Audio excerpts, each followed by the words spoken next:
Hello student, स्वागत है आप सभी का यूनिक लेक्चर के इस नए वीडियो पर। मेरा नाम है मोहित पांडे। स्टूडेंट्स, हम लोग क्लास 10th के मैथमेटिक्स को पढ़ रहे थे।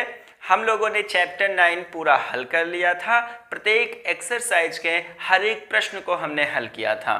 विद्यार्थियों, आज हम चैप्टर 10 हल करेंगे, जो है हाइट एंड डिस्टेंस, अर्थात ऊंचाई एवं दूरी। सबसे पहले ऊंचाई एवं दूरी को आपको समझने से पहले, इसके एक्सरसाइज को हल करने से पहले आपको दो प्रकार के कोण का अध्ययन होना अनिवार्य है। एक होता है उन्नयन कोण और एक होता है अवनमन कोण। आइए हम पहले दोनों कोणों को समझते हैं, फिर इस कोण का हम प्रयोग कहाँ पे करेंगे और फिर हम प्रश्नों को किस तरीके से लगाएंगे, इसके बारे में भी हम गहन अध्ययन करेंगे। आइए विद्यार्थियों, आपका ये है चैप्टर 10 ऊंचाई एवं दूरी है। यहाँ लिखा हुआ है उन्नयन कोण। विद्यार्थियों, आप इस डायग्राम से समझिएगा कि उन्नयन कोण क्या होता है। ये यहाँ पर कोई प्रेक्षक है, कोई भी मनुष्य है जो देखने वाला होता है, किसी भी चीज़ को ऑब्जर्व करता है, किसी भी चीज़ को जो ऑब्जर्व करता है उसे हम प्रेक्षक कहते हैं। और ये प्रेक्षक की यहाँ पर आँख है। यहाँ पर आपको मैंने बैलून्स बनाया है, गुब्बारे बनाए हैं। ये व्यक्ति यहाँ से गुब्बारे को देख रहा है। तो जैसे जब कोई भी व्यक्ति गुब्बारे को देखता है तो उसे अपना सर ऊपर उठाकर देखना पड़ता है। यदि मान लीजिए ऊपर उड़ रहा है तो सर ऊपर उठाकर देखना पड़ेगा। और एक उसके आँख से एक क्षैतिज रेखा जाती है, ये हॉरिजॉन्टल लाइन है, एक क्षैतिज रेखा है। जैसे कि ये आँख से हॉरिजॉन्टल लाइन जा रही है, ये आप देख पा रहे हो, ये आँख से हॉरिजॉन्टल लाइन है। और मान लीजिए ऊपर बैलून है, मैं देखना चाह रहा हूँ, तो ये वाली दृष्टि रेखा, ये जो ऊपर जा रही है दृष्टि रेखा है और ये हॉरिजॉन्टल लाइन है। अब आप समझ पाए होंगे। तो ये दृष्टि रेखा है। दृष्टि रेखा किसे कहते हैं? जो भी वस्तु होता है, ऑब्जेक्ट होता है, उस ऑब्जेक्ट को प्रेक्षक की आँख से जो मिलाने वाली रेखा होती है, कोई भी वस्तु है, गुब्बारा हो सकता है, पतंग हो सकता है, पक्षी हो सकता है, पेड़ का शीर्ष हो सकता है, पेड़ की चोटी हो सकती है, एरोप्लेन हो सकता है, कुछ भी यहाँ पर हो सकता है। तो यदि यहाँ से कोई प्रेक्षक है, वो प्रेक्षक इस गुब्बारे या यहाँ पर रखी किसी भी वस्तु को यदि वो देख रहा है, तो इस गुब्बारे या जो भी यहाँ पर एक वस्तु है, इस वस्तु को इस प्रेक्षक की आँख से जो मिलाने वाली रेखा है, इसी रेखा को हम दृष्टि रेखा कहते हैं। और आँख से हमने एक पैरेलल लाइन मान रखी है, एक पैरेलल रेखा है। तो आप समझिए, जो आँख से जो एक क्षैतिज रेखा होती है तथा जो वस्तु को मिलाने वाली जो दृष्टि रेखा होती है, उसके बीच जो कोण बनता है, उस कोण को हम क्या कहते हैं? उन्नयन कोण कहते हैं। यहाँ तक आप समझ पाए होंगे। अब आइए इसकी लैंग्वेज को देखते हैं। लैंग्वेज लिखा हुआ है, यदि वस्तु प्रेक्षक के आँख से ऊपर स्थित हो, जो भी वस्तु है, प्रेक्षक यहाँ है, खड़ा होगा, प्रेक्षक की आँख यहाँ होगी, पर शर्त यह है कि वस्तु उसके आँख से ऊपर स्थित होना चाहिए। आप समझ पाए होंगे कि कोई भी, जैसे आप देखिए, जब आप पतंग को देखते हैं या बैलून गुब्बारा को देखते हैं या आसमान में उड़ते हुए पक्षी को देखते हैं या आप एरोप्लेन को देखते हैं, तो वो आपके आँख से ऊपर उड़ रहा होता है। तो उन्नयन कोण होने में बशर्त क्या है? शर्त आपको ये पता होना चाहिए कि जो वस्तु है वो आपके आँख से ऊपर हो। यहाँ तक आप समझ पाए होंगे। तो कह रहा है, यदि वस्तु प्रेक्षक के आँख से ऊपर स्थित हो तो प्रेक्षक की आँख से जाने वाली क्षैतिज रेखा, ये जो प्रेक्षक की आँख से जाने वाली क्षैतिज रेखा है, प्रेक्षक के आँख से जाने वाली क्षैतिज रेखा तथा वस्तु को मिलाने वाली दृष्टि रेखा, ये जो वस्तु को मिलाने वाली दृष्टि रेखा है, के बीच बने कोण को उन्नयन कोण कहते हैं। आप उन्नयन कोण की परिभाषा आप समझ गए होंगे और उन्नयन कोण कब होगा ये भी आप समझ गए होंगे, आपको शर्त भी पता हो गई होगी। अब आइए देखते हैं अवनमन कोण। नमन का मतलब होता है झुकना, नमन का मतलब है झुकना अर्थात नीचे। तो शर्त क्या है? अवनमन कोण होने में शर्त यह है कि जिस भी वस्तु को हम देखना चाहते हैं वो वस्तु हमारे आँख से नीचे होनी चाहिए। अर्थात जैसे मैं यहाँ खड़ा हूँ तो जो भी वस्तु है, कोई वस्तु नीचे रखी हुई है, ऐसे मान लीजिए नीचे कुछ भी रखा हुआ है, वो लाइट रखी है, तो मैं उस लाइट को देख रहा हूँ, तो मेरे आँख से ये वाली जो लाइट रखी है, उस लाइट को मैं यहाँ से देख रहा हूँ, तो जो आँख से उस लाइट को देखने के बीच में जो एक रेखा जाएगी उसे हम दृष्टि रेखा कहेंगे। और ये वाली जो रेखा होगी ये क्षैतिज रेखा होगी आँख से।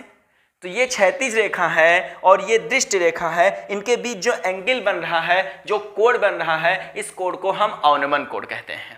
शर्त आपको पता होगी कि अवनमन कोण क्या होगा कि वस्तु कहाँ होनी चाहिए, आंख से नीचे होनी चाहिए, और जो क्षैतिज रेखा होती है और दृष्टि रेखा होती है, इन्हीं के बीच के मिलाने वाली जो कोण होता है, इनके रेखाओं को बीच को मिलाने वाला जो कोण होता है, इसी कोण को हम अवनमन कोण कहते हैं। आइए समझते हैं।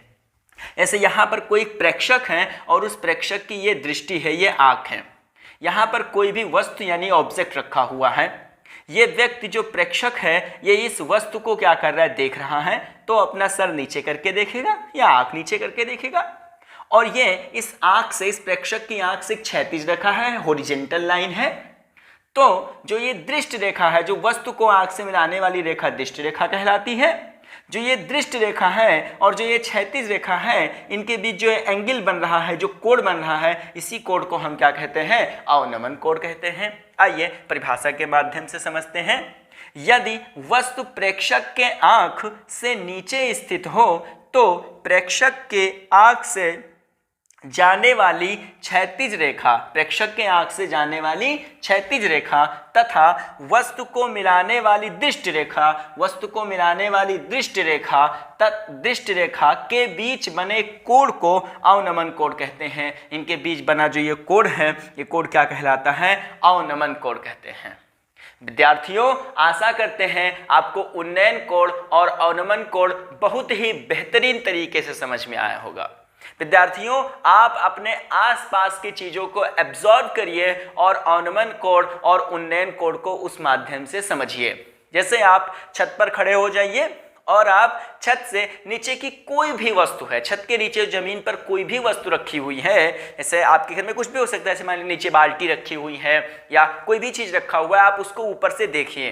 तो जब आप छत से उसको ऊपर से नीचे की ओर देखेंगे तो वो वस्तु जो होगी वो आपके आंख से नीचे की ओर होगी, और तो वहां पर जो आपके आंख से क्षैतिज रेखा है और दृष्टि रेखा है, जो कोण बनेगा वो अवनमन कोण कहलाइएगा।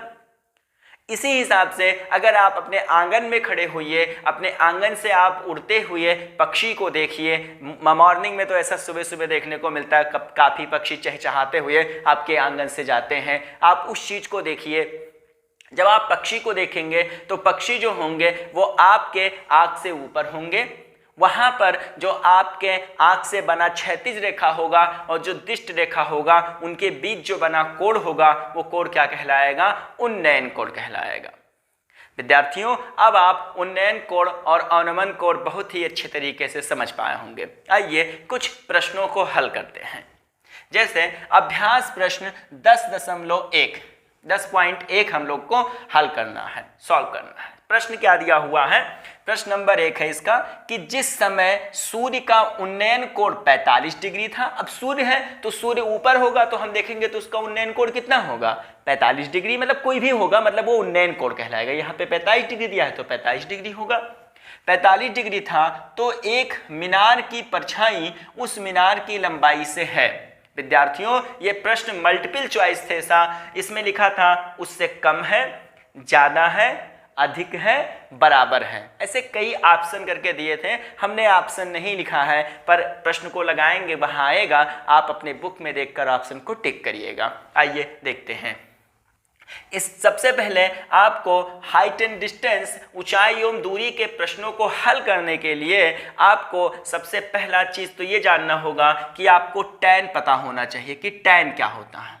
तो टैन थीटा बराबर होता है लंब बटे आधार, ये हम जानते हैं।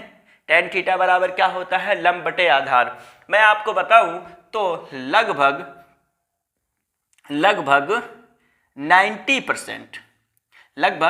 90% प्रश्नों में टैन लगता है। मतलब एक जनरली अनुमान है अपना मेरा कि 90% प्रश्नों में क्या लगता है, टैन लगता है। बाकी 10% में और जितने भी होते हैं मतलब त्रिकोणमितीय अनुपात वो लगते हैं। और इसमें भी मेरा अनुमान ये है कि इसमें आपको ये मान याद रखने होंगे, जैसे कि टैन 30 डिग्री कितना होता है, ज़्यादा अप्लाई होता है, टैन 60 डिग्री कितना होता है और टैन 45 डिग्री कितना अप्लाई होता है।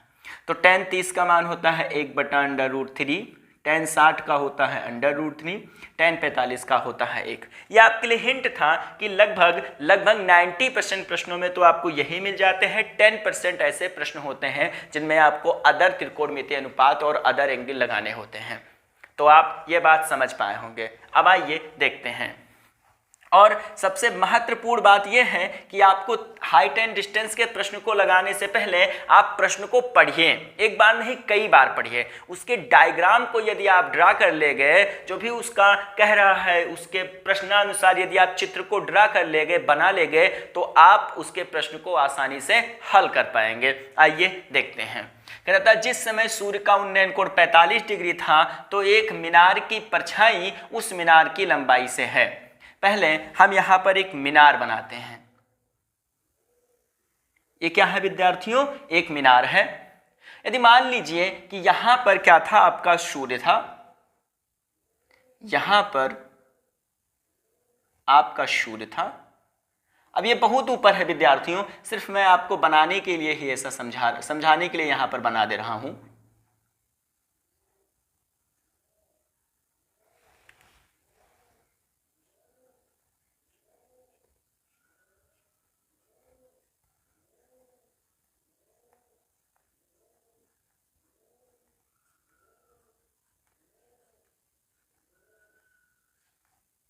ये आपका सूर्य हो गया, शन हो गया।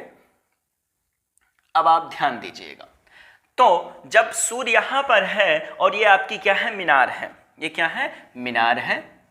आप मन हो तो ऐसे लिख दिया करिए, इससे कोई भी दिक्कत नहीं होगा। ये मीनार है। तो आप जानते हैं अभी मैं यहां खड़ा हूं, अगर यहां पर सूर्य होता मेरे पीछे ऊपर आसमान में तो मेरी भी शैडो बन रही होती। तो यहां पर भी अब ये मीनार है तो इस मीनार की शैडो बनेगी, परछाई बनेगी। वो परछाई मैंने ये दिखा दी कि बन रही है। ये इस मीनार की क्या है? परछाई है। जब सूर्य यहां पर था, मीनार ऐसे था, तो इसकी परछाई ऐसे बन रही है। ये क्या है? ये आपके जो मीनार था उस मीनार का परछाई है। मीनार का परछाई है ये। अब आप ध्यान दीजिएगा, तो इस वाले पॉइंट को और इस पॉइंट को हम आपस में मिला देते हैं। सॉरी स्टूडेंट,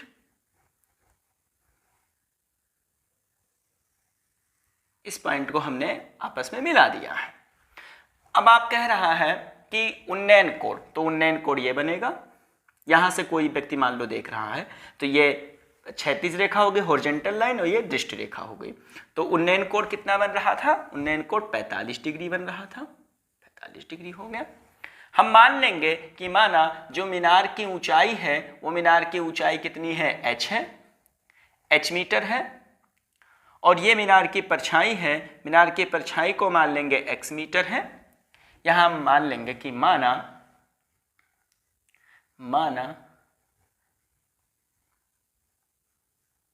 मीनार की लंबाई बराबर h मीटर तथा मीनार की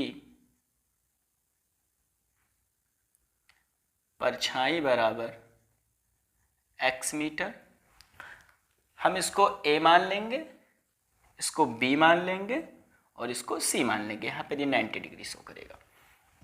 यहाँ लिखेंगे तब त्रिभुज ABC से, आप देख पा रहे होंगे कि हमको लंब और आधार में रिलेशन लगाना है, तो लंब और आधार के लिए tan लगता है। तो मैं यहाँ पहले सूत्र ही लिख दे रहा हूँ। tan थीटा बराबर क्या होता है? लंब बटे आधार। तो यहाँ पर आप लिखेंगे tan, और थीटा की जगह आप कितना लिखेंगे? 45 एंगल 45 डिग्री है। लंब h है, आधार कितना है? x। तो ये भी मीटर में है, ये भी मीटर में। tan 45 का मान होता है 1, और ये हो जाएगा h/x। ये इधर गुणा होगा तो हो जाएगा x सेकंडम x बराबर h।